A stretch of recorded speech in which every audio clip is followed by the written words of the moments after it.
What am I going to do during that hour to really maximize it? I want it to be the ultimate morning ritual.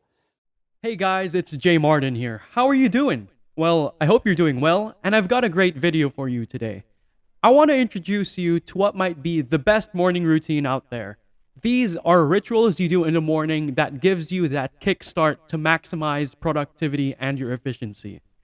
And it all starts with a simple morning routine that's bundled with the 6 timeless, historically proven, backed up by science practices that's been working for everyone in the history of the world. And it all starts with how you start your day. Now, this routine is called the Miracle Morning Routine by Hal Elrod, which is likely to turn you into a morning person. And just a quick introduction on who Hal Elrod is. He's an incredibly admirable individual with a surreal life story. He's died multiple times. Yes, you've heard that right. He survived a terrible car accident and it actually took his life. His heart stopped beating for a full 6 minutes, and as he lay in a coma, he died 2 more times. After multiple surgeries, he was told by doctors he may never walk again. But despite what the doctors said, he went through a full recovery and ran an ultra marathon. But just when life was finally coming along, he found himself with this time a rare form of cancer that once again almost took his life. He's battled and overcame financial struggles, physical struggles, and emotional struggles, and all that we've talked about. He's created a morning ritual that's helped him immensely that he shares across the world as a speaker and with his book, being practiced by hundreds of thousands of people daily. And that's what we're about to talk about today. Link in the description if you want to see his interviews, and I believe he also has a YouTube channel. I'll be putting a link to that as well. But now let's talk about the Miracle Morning Routine. If you Google what the best rituals or routines are for your health and well-being, what you're going to find is the 6 most talked about results are going to be meditation, affirmation, visualization, exercise, reading, and journaling. So which one should you pick that's going to move the needle the most? Well, you should do all of them. And so let's talk a little bit about these 6 things and simplify the meanings of it because some of it seems to be more trite. I'll just be pulling up some slides from Mr. Hal Elrod himself. Hopefully you won't mind. Hi Hal, if you're watching this by any chance, which probably you're not, but who knows. But meditation, let's start with that. A little bit woo-woo-y. But what's the point of meditating, right? Well, I've got a separate video on transcendental meditation and what I've learned if you want to see that. But to keep things simple, because it's proven that the more complex things are, the more the brain will decide not to do them. So to keep things simple, meditation is the art of doing nothing so that you can do something. Meditating is a word I don't even like to use because I think it just has this preconceived notion to it that you're just sitting in a corner of a room with dim light, chanting a mantra or listening to white noise. But I find it to be synonymous with the word examining, being more self-actualized, just the awareness of your own thoughts. And as Socrates once said, the unexamined life is a life not worth living. And it's true. Most people run their day in a constant reaction to our environment's actions. And so we're not even aware of it sometimes, but some of us are still living in a reaction of what someone said to us, living in a reaction of our past relationships, being stuck to past trauma in a past story that they keep telling themselves, still dwelling in past memories that's eating you alive and you don't even know it. And think about it this way. We spend so much time with our relationships with our family, relationships with our best friends, relationships with our significant other. But the most important relationship is a relationship you have with yourself. It's that constant chattering in your head, like a roommate that never shuts up, that's always future planning or past regretting, making fear-based scenarios in your head, and that isn't true to reality, right?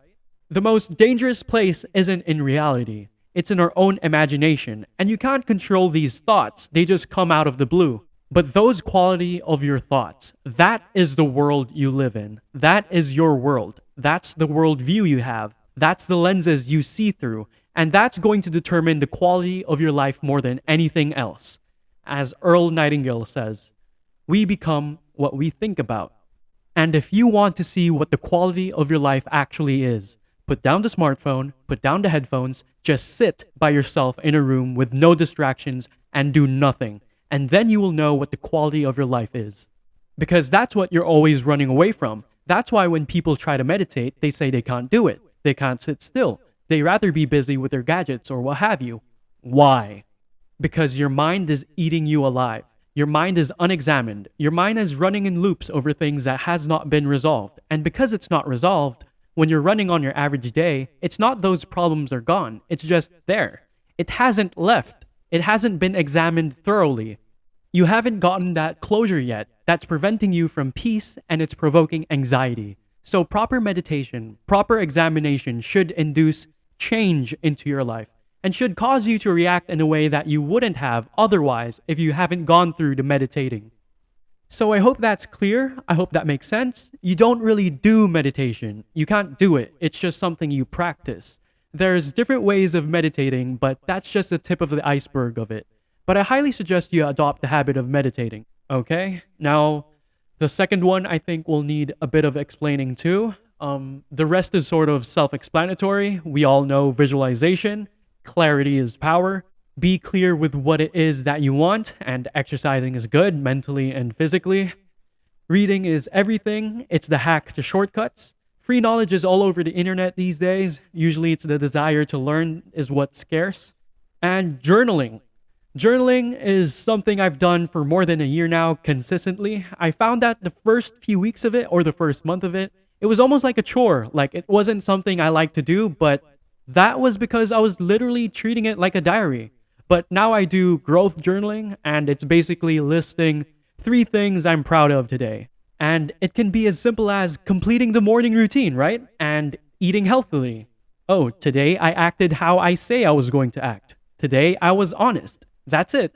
3 simple things. It's a great gratitude practice. So affirmations is the last one I just want to talk a little bit about. Also kind of woo-woo-y in my opinion. Like, I am rich. I am happy. I am, all these I am statements. But your subconscious mind isn't a dummy. Deeply, it knows that in the inside, no, you're not. Lying to yourself doesn't work. Passive language doesn't produce measurable results. Often, the affirmations you hear aren't really practical, like, I am a money magnet. I know I've heard that one before. But that's not how it works. How can you say something that isn't logical and expect it to happen? So, here are 4 steps to create affirmations that produce extraordinary results. Number 1, don't affirm what you have, affirm what you're committed to. Number 2, affirm why it's deeply meaningful to you.